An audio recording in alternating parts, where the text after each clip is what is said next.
And we're here talking about Dark Side of the Ring TNA Part 2. Just as a reminder from Part 1, there was a line used in that first part. I'll be honest, I think I overlooked it. I didn't really realize how deep into one side we would go than the other. There was a line, I don't know if it was Jim Cornette, I can't remember which one said it, that TNA's story is kind of a Jeff Jarrett story and how they're very intertwined. And I don't think I really understand how weird a sentence that was until we got to this part. Because whatever it was that was to be discussed about TNA in that first part, it all went away here with part 2. And part 2 has given me a revelation. I now understand why all the no. I now understand why all of the bad things in the world happened. I know why JFK was assassinated. Oh shit! I know why we had the Spanish flu back in the 1800s. I know why those two tall buildings fell down.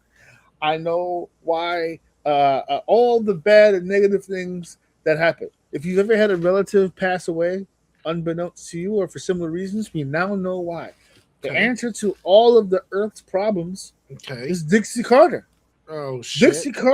Dixie Carter has done everything. Dixie Carter is one of the most destructive forces in human history. She is responsible for the death of your loved ones. She's responsible for the recession in 2008. That was Dixie Carter's fault. She did that. You're being sarcastic, but I want to get to the meat of this because I want to know, like, you know this better than me. So, right, is she truly this villain?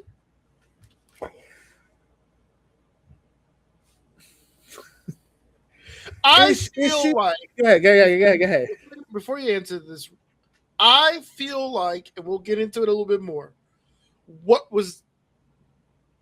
I saw, which is cool. We got two completely different perspectives here. I don't know shit about this, and you know a lot about it. So it's pretty cool.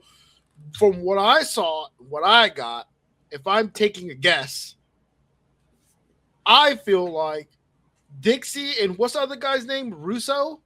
Yes. Vince the one Russo. Everyone hates?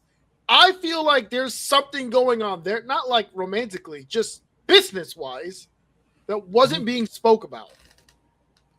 Because I don't know, maybe I don't have good attention skills, but in the moment she got rid of Jeff, right? She immediately put Russo at the forefront. Right. That had to have been planned. Like, I just feel like we were talking about Jeff, and then it's like a TNA thing. And then we're back to Jeff, and then it's like a TNA thing. And if you don't know what's going on, I would fucking confuse this whole episode. Now, that could just be me being stupid, and I'm okay with that. I could take that. But it was hard for me to follow. It really was. It was very difficult to understand what was going on. The only thing I really got from it was I call bullshit on the wife thing, but we can talk about that a little bit more after you explain the Dixie Carter thing. Okay, the Dixie Carter aspect of the episode was pretty much the episode. it introduced, because when we ended part 1, TNA was in a bad financial position. Dixie was a vendor or a contributor of some kind. Then made the offer for her father, the owner of Panda Energy, to help fund TNA, and bought majority. They ended up buying majority, which to me was hilarious because he bought the company, but she was the face of Panda Energy in the eyes of TNA. It's like I'm gonna buy it, but she's gonna be the one who's in charge of Am I out of place for saying it's kind of like AEW? Woo! It's the first thing I said. So I don't know if Khan actually forked the money, or was it? I don't want to just accuse him of taking that money, but similar path, not exactly the same. Sure. Dixie had absolutely no previous history with the world of wrestling, but Daddy bought it, so I get to play. Tony, It's a business I acquired. I got you. yeah, Tony Khan, while a fan, he knew Well, wrestling. was a fan. Right. Gotcha. Okay. He, I was history referring to has. Daddy's money, but Well, still, hold on, I'm not done with the comparison. fair enough. He was a fan of some kind before he became in charge of a company, AEW. Okay. And the only real difference is that while he was a fan and was familiar with it, history has dictated he really didn't understand what it was that he was watching. Mm-hmm. And they have similar traits, Tony and Dixie. And Tony's father technically didn't buy the company, but it was Tony's father's money that he inherited that started the company. Sure. Tony's dad wanted to give Tony his money early so that he could see his son enjoy the money. It just so happens his son founded a wrestling company with that money. Okay. And so Fair enough. there's some subtle differences, but the reason why everyone made the comparison of Dixie Carter to Tony Khan is that they were two individuals that wanted to be famous. And this was the avenue that they found themselves in a position to do that. Okay. There's not a lot of fame that Tony could have gotten from working with the Jacksonville Jaguars. Because unless you're the players or a coach, you don't do media like that. You're not on the front pages. When you're working in European football, soccer, same deal. These are professional sports. Mm-hmm. In professional wrestling, figureheads and executives are stars all the time. Yeah. So you get your chance to be on TV. And so there are some comparisons between the two for sure. Not exactly the same, but a lot of people drew that comparison. I saw that from a few people. They were like, "Oh, okay, so like she was Tony Khan before Tony Khan." It was Kind in of. that way.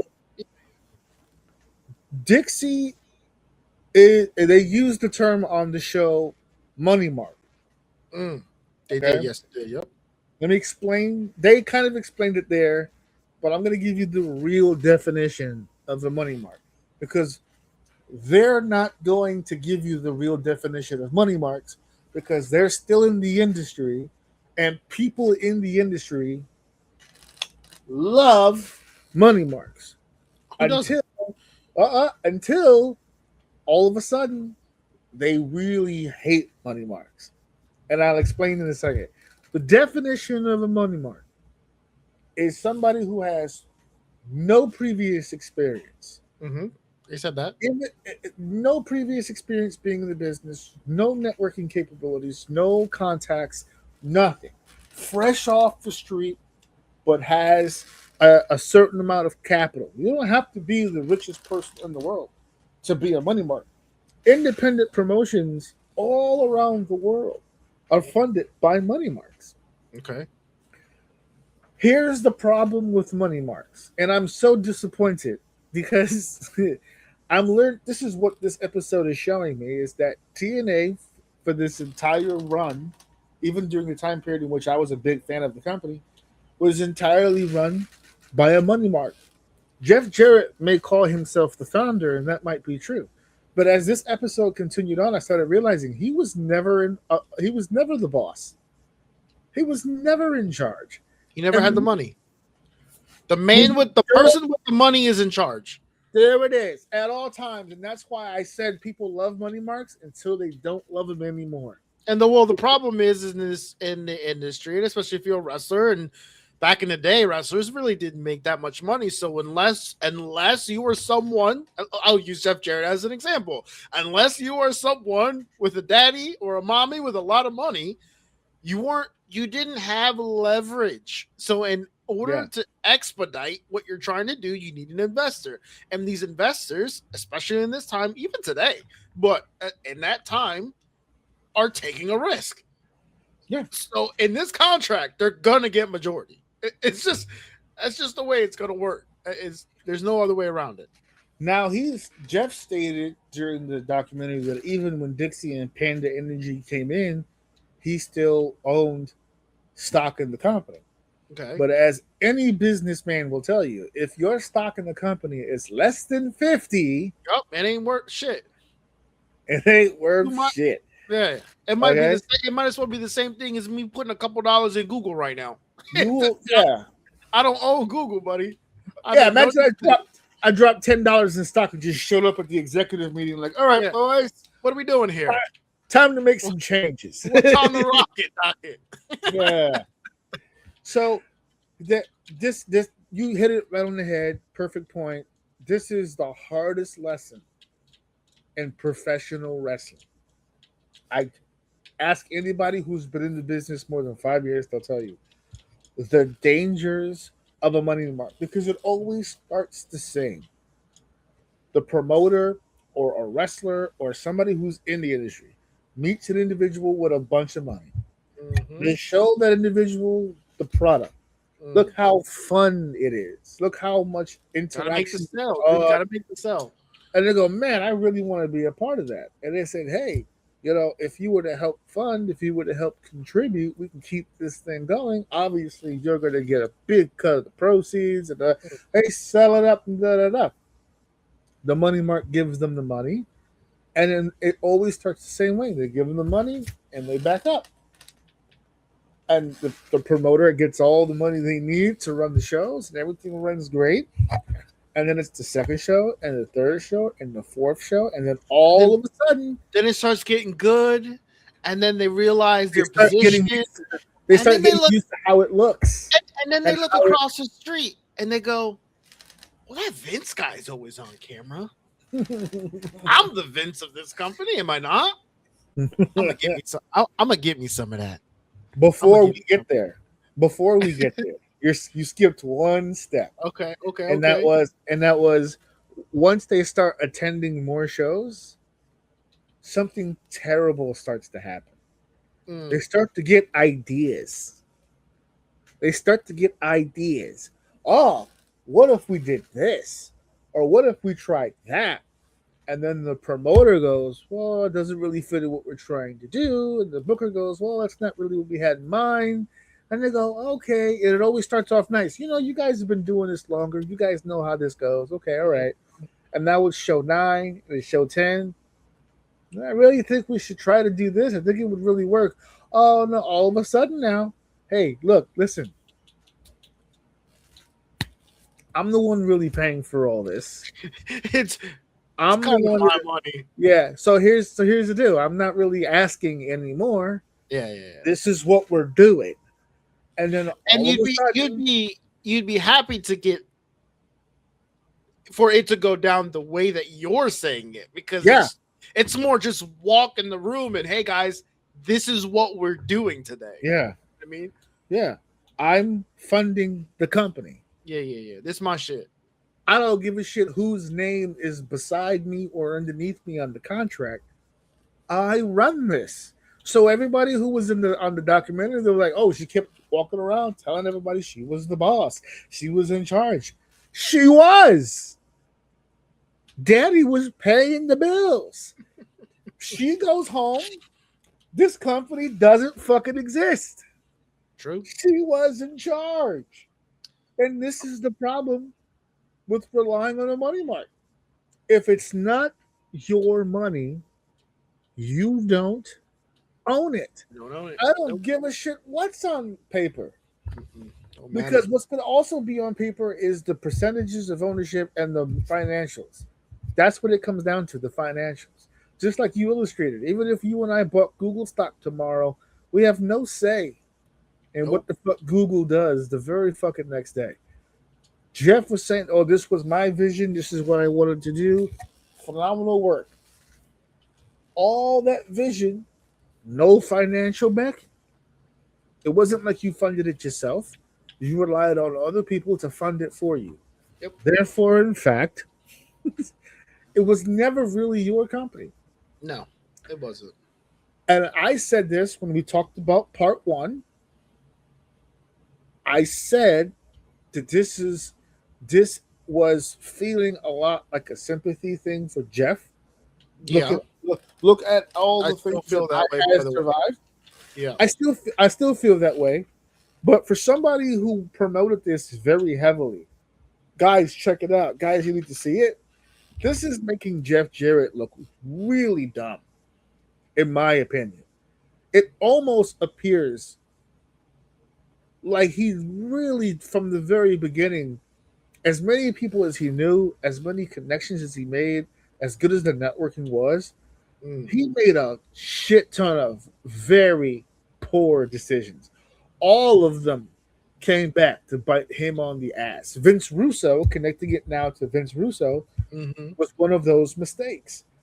Because we said on the first part, Jerry and Vince have two different visions of what wrestling is supposed to be on TV. The money mark, the person who is funding the company, has no idea what wrestling is supposed to look like. Mm-hmm. But because she's a TV fanatic and an unemployed, desperate housewife, she does know what Vince Russo's vision of wrestling looks like. She Right. understands that. Circus, yeah. The circus, the hilarity, the over the top television, Jerry Springer, that very she understands. right. She doesn't understand traditional pro wrestling on How to television. tie it together, the art Right. of it. Right. Even if you were to modernize it, which they would have done, Jerry Jarrett would have been able to figure out the X Division. Jerry Jarrett would have been able to figure So that out. raises a good question. Who was running it? Who was in control of it when TNA was at its biggest with Samoa Joe and all them, and AJ Styles and all that? Who was booking that? The X Division and all that stuff. Booking it? Dutch Mantel, and from what I can understand, it was Dutch Mantel, Okay. Vince Russo, and it was Jeff Jarrett. So then was Russo just kind of like neutered? Like who was making the calls when TNA was at its what's the word? What people get nostalgia for? Who was running it then? Because the shit I saw in the first place was ass. And then you have the X Division stuff that time era, which was good, and then they started towards the end of it getting into the era that I remember where now all these and I distinctively remember this shit because this was around the time where like Ric Flair and shit wasn't going away. And I'm like, I remember telling you, like, get these fucking old people out of here. And every time Hogan was showing up, Flair was showing up, and it kept happening. And then I distinctively remember NWO and all that WCW people all were going to TNA. And I remember this is dog shit. I don't want to. Yeah. I'm trying to get the company that I like to stop doing this shit. You guys went full tilt. You guys got so many people that don't even look like they can go anymore. So just before that era, right? Which you're referring to, like 2011, 2012, that kind of. Just before that era, it was Dutch Mantel, it was Jeff Jarrett, it was Vince Russo. Okay. It was Dutch Mantel taking the place of Jerry Jarrett, of the whole, we'll do the traditional way of things, we'll modernize it, but we'll do a pro wrestling show for pro wrestling fans. And then it was the Vince Russo side, where it was midgets and trash cans jerking off and strippers and all kinds of shit, with Jeff Jarrett in the middle.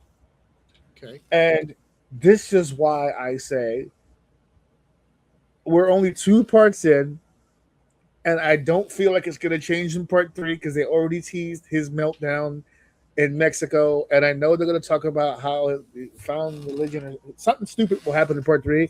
Yeah.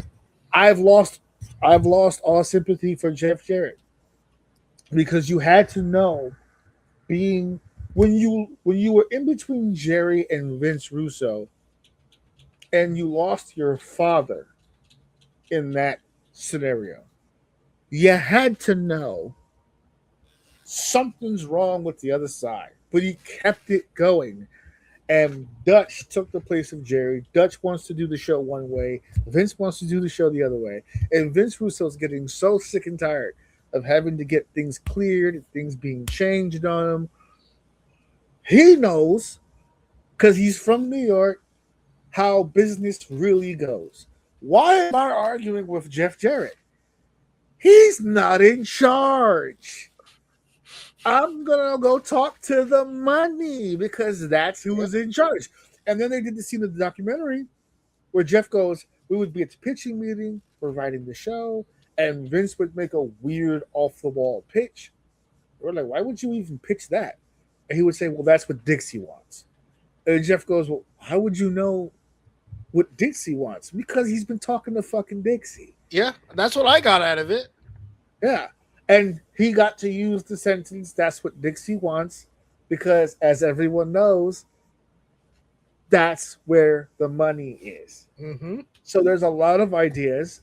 Mm-hmm. They weren't specific, but if you look back at that show, there were a lot of ideas that were approved. And they showed some clips, the casket match between Jedias and Sting, and there was a couple of off-the-wall ideas that got pitched for TNA that came from Vince that was delivered under the banner of "This is what Dixie wants." Mm-hmm. And that overrode Dutch and Jeff to the point where Dutch goes, "Another one. I can't do this." Can't do And this. he's fucking gone. Yeah. And once again, Jeff, between Jerry and Vince Russo, Jeff chose Vince Russo. Between Dutch Mantel and Vince Russo, Jeff chose Vince Russo. And then when there was no one left to cannibalize, they then turned their shit to Jeff. Yep. And Jeff, "I can't believe it. Why would they? The power play was on." Yeah, no shit. You didn't see it coming? You're saying on the documentary, and that's when I knew. Bitch, we all knew. We all knew. It was no surprise to know. nobody.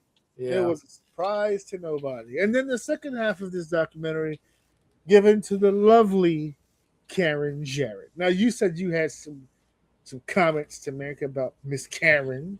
What was the deal with you and Miss Karen? Yeah, I don't know. I don't think she really did him any justice. Personally, I don't think she did. I kind of think she made it worse. I think her story very much looked like what I suspected. This is why I asked you when we talked in the first episode, how far apart were they divorced or were they not? And you told me, you liar, that they were divorced. Mm-hmm. That's not what she said. Nope. She that's said not what she said at all. they she were said together. legally separated is what she said. She said, yeah, that's the bullshit. Because you're telling me you were currently married to him and then you moved out. And that day you moved out, he just so happened to call you for the first time ever dirty macking. Listen, when you call someone who just left their significant other and you start reading scripture. Well, hold on. That was no. We're not going to. She snitched on herself. She snitched on herself because she started off by explaining that. I think the way she opened it was like everybody was under this impression, like me and Jeff were having this affair, and that I was cheating with her character. She said we were long separated. We were legally separated before he even left the WWE. And I said, hey, maybe I got the terminology wrong. I had always heard she was divorced. She's saying legally separated. Two completely different things. Still legally married if you're legally separated. Legal separation is different than an actual full-on fucking divorce. So I said, oh, maybe that's why people were telling me the wrong thing, because she's mixing up her terminology, or maybe I didn't get it either. But then she snitched on herself because she said that they were legally separated. Then when he was negotiating with TNA, he asked her, hey, we're in the midst of this negotiation, and he's trying to beat the drug addict allegations. So he's trying to present the perfect front. Yep. He tells her, hey, can you just play the game a little bit so that I can get this contract and they will both be in?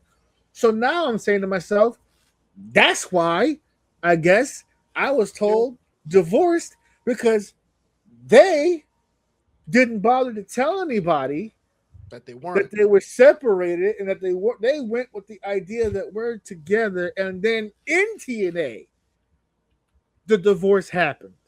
It was after all that stuff. So while Jeff and then Jeff tried to babyface himself. The drugs got worse for Kurt. He was going through a tough time. Dirty Mackin. So Karen, dirty. Karen got sick of the whole thing. What a white knight. Yeah, Oh, she was sick of the whole thing. She was sick of the drama. So she leaves and goes home. And Jeff calls her on the phone. In his own words, I called her on the phone for her to take him back. Oh, I was trying to get her. Give Kurt another chance. He needs me. Yeah. His dick. No. Please. You put hey. You put my cock down. You put my cock down, okay? His cock can be in your hand, not mine. Not mine. As they say in Deuteronomy 7. I can't. As he takes his dick away. Why are you doing this to me? No, stop. Please stop filleting me. This should be your husband. You know, it's funny you're calling him dirty.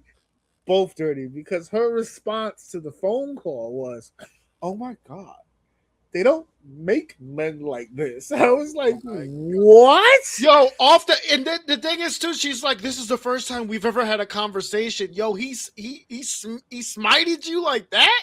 You were smitten off the phone call? Oh my God, off of Revelations? He read you up until that point, it had just been looks and hellos and good mornings. Now, business. Now, strictly business. And you know what it is? You know what it is too? I on the front about Kurt stating, "Let's play the game so I can get this contract." Yeah. I 100% believe that. 100%. But in order for that to work, you have to convince everybody that you're still together. That you're married. Yep. So you can't use the excuse of, we had already been long separated, which means to them, Jarrett would have also had the understanding that they were married, whether they were actually divorced or not. Unless Jarrett had to have been the guy that they had to convince that they were still married in order to gain the contract. Unless they were already talking and he knew that they were not together. I'm telling you, man, she did not make this look good. She made it fucking worse with her little pompous smile and her 10 pounds of makeup on her face. That she should never got on that screen. Oh my God. I'm glad I'm not the only one that realized the makeup was too much. Oh my God. It was caked on there. Yeah, I'm not a makeup guy anyway, so that definitely jumped out on me right away. When they told the story about the house party or the housewarming or whatever, and Jeff was like, that confused me too. Because he's selling the whole world. We didn't hide it. Everyone knew. Dixie didn't know. That makes no sense. He's watching and Dixie's there all the time. Yeah, exactly. If they're selling it to me on screen, they're selling it to me on the way they sold this was she was looking for a reason.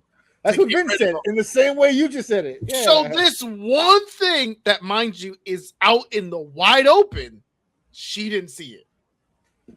Is that what you're selling me? She is on you like white on rice. Yeah. But you hid this in broad daylight, in plain sight, and it just went right over her head.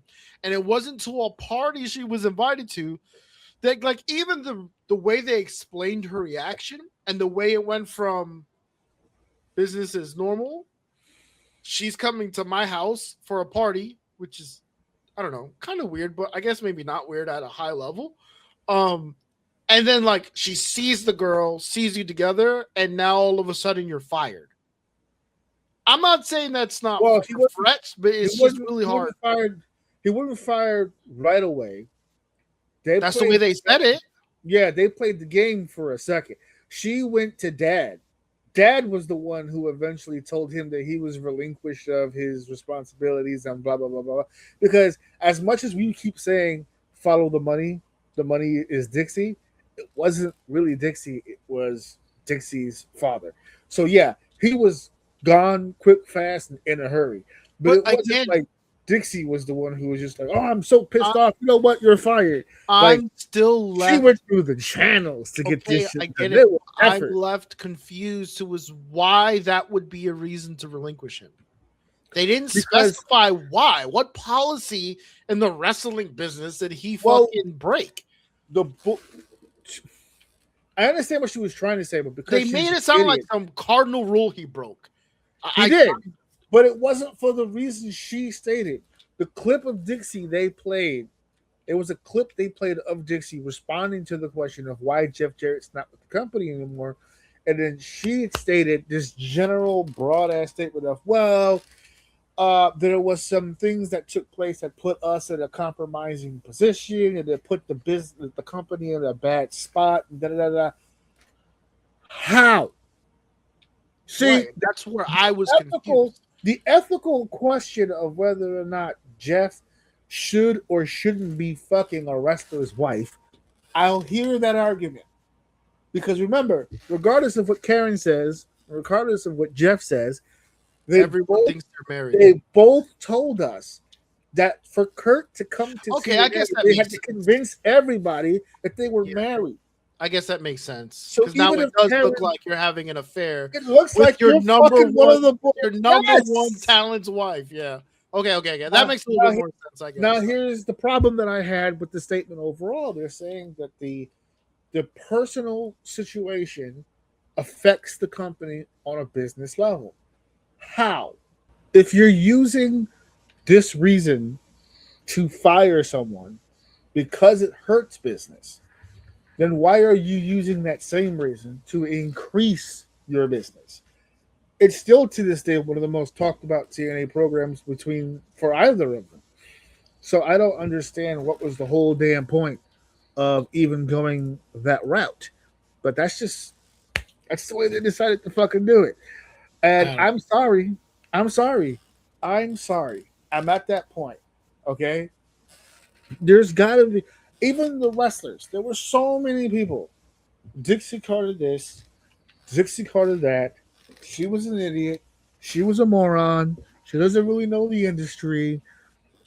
How I would love to know what the percentage of people was of people who said that shit while she was standing in the room. Of course not. Come on. Because she wasn't an idiot when that check cleared. Oh, of course.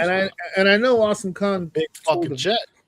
Also, well, that's the thing. I was just gonna say, Awesome Khan told a very sobering story of people who really weren't getting paid all that well, including she told the story of somebody who I will leave out of it if she didn't give the name as a reason. I know who it is though.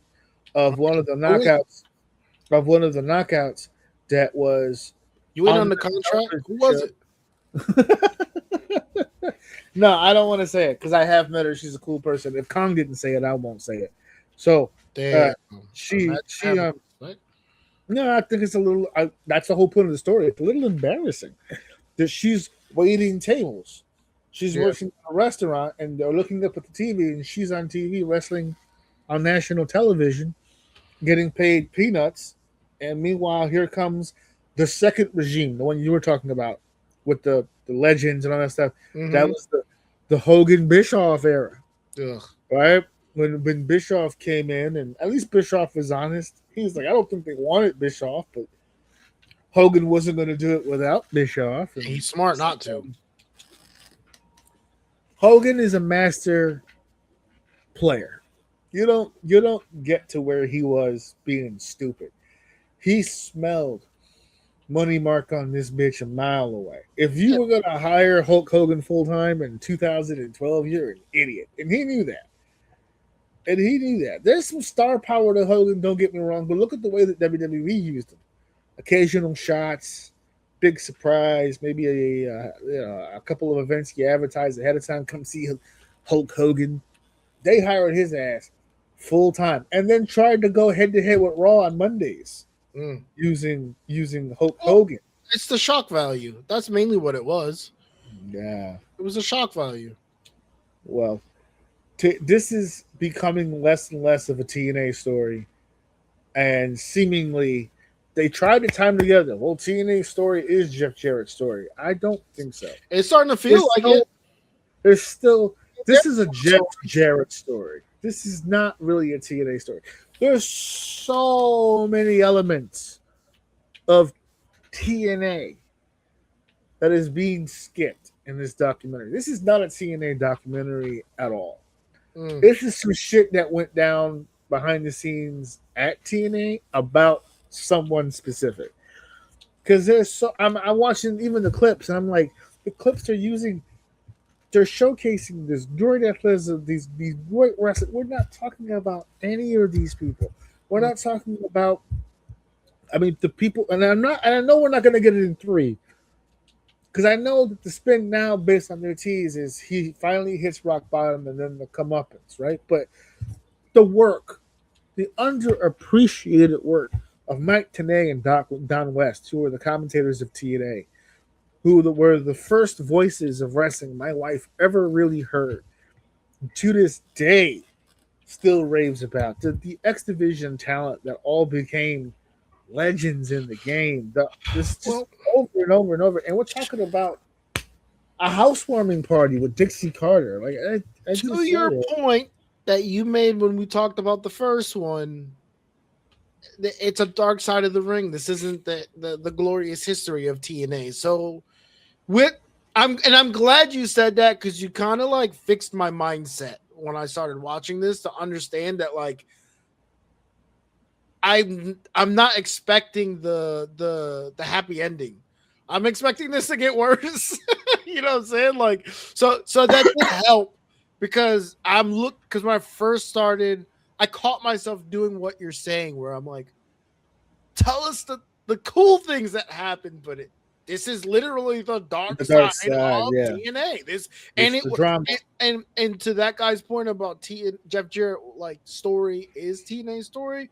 I think the better part is the dark side of TNA's story is the Jeff Jarrett story, and that's what we're getting. So yeah, it's gonna get worse before it gets better. As long as we can keep it there, it won't feel so. This last episode won't feel as bad, because we know it's only gonna get fucking worse. It's only gonna go downhill from here. All boys. Downhill from here, baby.